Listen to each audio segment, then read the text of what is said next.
Bonjour à tous les amis, bienvenue sur la chaîne. Aujourd'hui on va parler de ce message d'erreur sur une vieille tablette de type Acer Iconia qui me rend dingue tout de suite, juste après le jingle.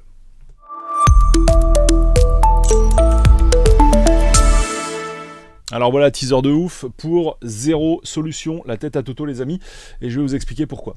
Alors, pourquoi ça ne marche pas déjà pour commencer? On va y aller avec le commencement. Eh bien, ça ne marche pas parce que la tablette est ancienne et c'est l'époque où on pouvait se connecter avec un pseudo et un mot de passe. Donc le pseudo c'est l'email Google et le mot de passe c'était le mot de passe du compte Google. Donc pourquoi ça marche plus? Eh bien, je vais vous passer sur l'écran du PC pour tout vous expliquer. Et voilà, toute la solution est sous vos yeux les petits amis.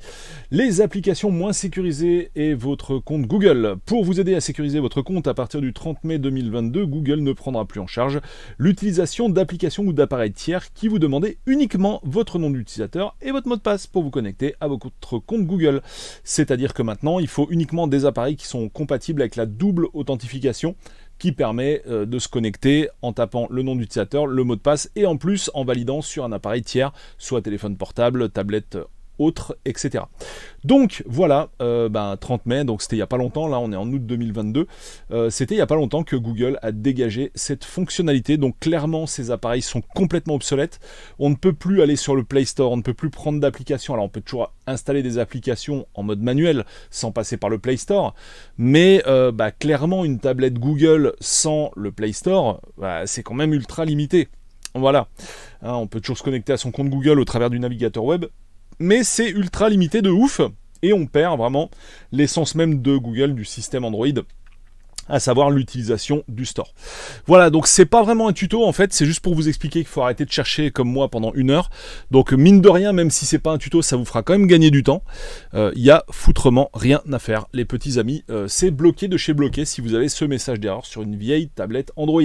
Justement, avant le 30 mai 2022, il y avait une solution, c'est d'utiliser un mot de passe unique. En gros, sur votre compte Google, même si uniquement si la double authentification est activée, vous pouvez créer des mots de passe d'application. En gros, c'est un mot de passe unique qui va servir à activer votre compte sur un appareil une seule fois. Et c'est un mot de passe différent de votre mot de passe normal. Voilà.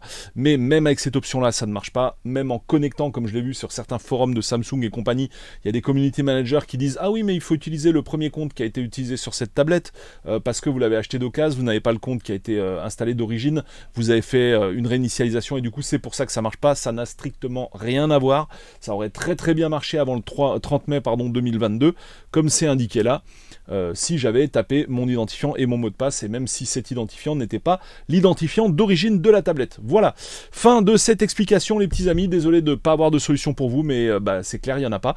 Ça s'appelle de l'obsolescence programmée sous couvert de raisons de sécurité mise en place pour votre bien, comme d'habitude, puisqu'à chaque fois qu'on vous enfle, ça va toujours être avec un argument positif derrière, comme on le voit, et d'ailleurs pas que pour l'informatique.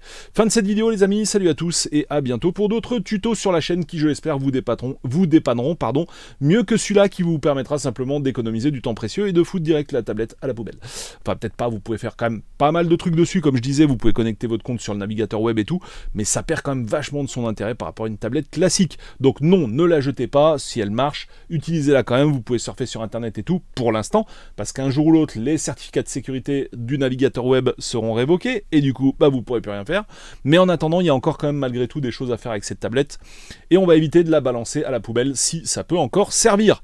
Voilà, fin de la vidéo, salut à tous et à bientôt, ciao.